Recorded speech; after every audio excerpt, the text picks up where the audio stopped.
Number 1. What exactly are freak-offs? As explained in the indictment, freak-offs were elaborate and produced sex performances that Sean arranged, directed, pleasured himself during, and often electronically recorded. Diddy and other members and associates of the Combs enterprise wielded the power and prestige of Diddy's role at the Combs business to intimidate, threaten, and lure female victims into the rapper's orbit, often under the pretense of a romantic relationship. Sean then used force, threats of force, and coercion to cause victims to engage in extended sex acts with male commercial sex workers that Combs referred to as, among other things, freak-offs. For example, he hit, kicked, threw objects at, and dragged victims, at times by their hair, to get them to comply. We got to know about these events for the first time in November 2023, when Cassie Ventura filed the lawsuit against Diddy.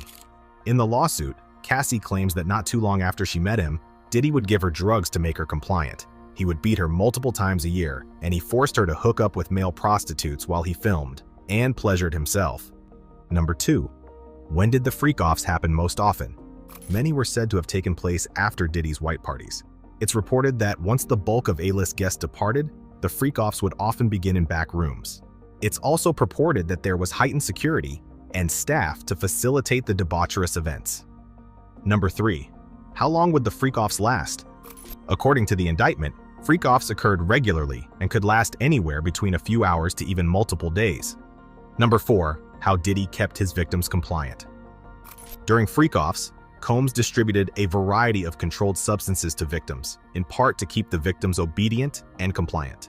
And the government would allege that those drugs consisted of ketamine, GHB, and ecstasy. After freak-offs, the victims typically received IV fluids to recover from the physical exertion and drug use. Number 5. Hidden cameras. Rumors of Diddy holding on to incriminating evidence of his alleged wild sex parties have been running rampant since producer Rodney Lil Rod Jones filed a lawsuit against Diddy back in February 2024. In his complaint, Jones noted Diddy had hidden cameras in every room of his home. Lil Rod believes that Diddy has recordings of several celebrities, artists, music label executives, and athletes engaging in illegal activity at Diddy's functions. Upon information and belief, these individuals were recorded without their knowledge and consent. 50 Cent added fuel to the fire by saying he was willing to pay good money to get his hands on the tapes to find out who else was involved. Since Diddy's arrest on the 16th of September, interest in these tapes has been at an all-time high. The fact that Diddy recorded the freak-offs was confirmed by Damian Williams, the United States Attorney for the Southern District of New York. Damian continued that Diddy used the embarrassing and sensitive recordings he made of the freak-offs as collateral against the victims. He also noted that the electronic devices that contained images and videos of the freak-offs with multiple victims were seized during the raids on Diddy's homes back in March. Hence, the feds now have possession of Diddy's alleged cache of recordings and have surely scoured the tapes in order to identify victims and those involved. Number 6. Diddy's use of freak-offs to get what he wanted. The rapper would allegedly often prey on young, up-and-coming artists and dangle promises of career opportunities or threaten to withhold financial support to get them to do what he wanted. As the victims were desperate to make a name for themselves, they often complied and took part in the freak-offs. Number 7. He wouldn't let Cassie escape a freak-off. Back in May of 2024, CNN published a video from 2016 in which Diddy could be seen beating his ex-wife, Cassandra Ventura, at the Intercontinental Hotel in LA, all while wearing a robe. This is something that Ventura alleged had happened when she filed her lawsuit back in November of 2023. But when that video was released, we all saw with our own eyes what apparently transpired. And we know Sean Combs issued an apology on Instagram 2 days after the release of that tape. But how does this tie to the freak-off? Well, the allegation was the reason he was in a towel. The reason she was allegedly running away, and the reason he allegedly beat her was because she was trying to escape a freak-off. And as Cassie alleged, prosecutors say Diddy tried to cover up this event. In the bail letter, prosecutors wrote that when a member of hotel security staff intervened, the defendant attempted to offer the hotel security officer a stack of cash to ensure his silence after the security guard refused the defendant's bribe. And after coordination between the defendant and his employees, the defendant's staff contacted other members of hotel security. At the same time, staff members were in close communication with the victim of the assault as well, all in an effort to cover up the defendant's assault and to prevent the incident from being publicly disclosed. Within days of the incident, the surveillance video disappeared from the hotel's server. Number 8. How many people helped Diddy orchestrate the freak-offs?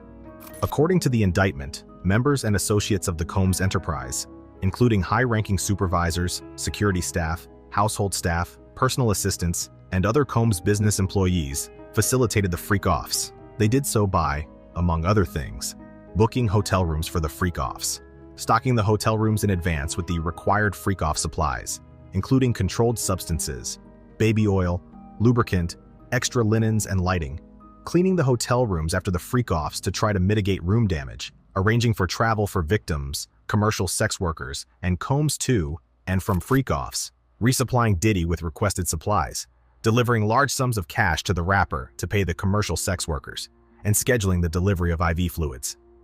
Number 9. One freak-off led to property damage. Money was no object when it came to Sean's desires in the highly orchestrated sex acts. Prosecutors said that, in 2012, Diddy had to pay over $46,000 to cover damages to a penthouse room following a freak-off at a Manhattan hotel. If the freak-offs were causing property damage, then one can only imagine how wild things got. A source claimed the hotel charged the star extra for the damage, adding it was like they had an insane party, and that the couch had oil stains. Number 10. 1,000 bottles of baby oil. 1,000 bottles of oil. Enough to fill a very large aquarium. This was the shocking discovery inside one of P. Diddy's homes, after a federal search warrant was executed against him. And all of that oil was meant to be used by some of your favorite celebrities, and what Diddy called freak-off parties. Try to picture 1,000 bottles of lubricant. Odds are, you're not picturing enough.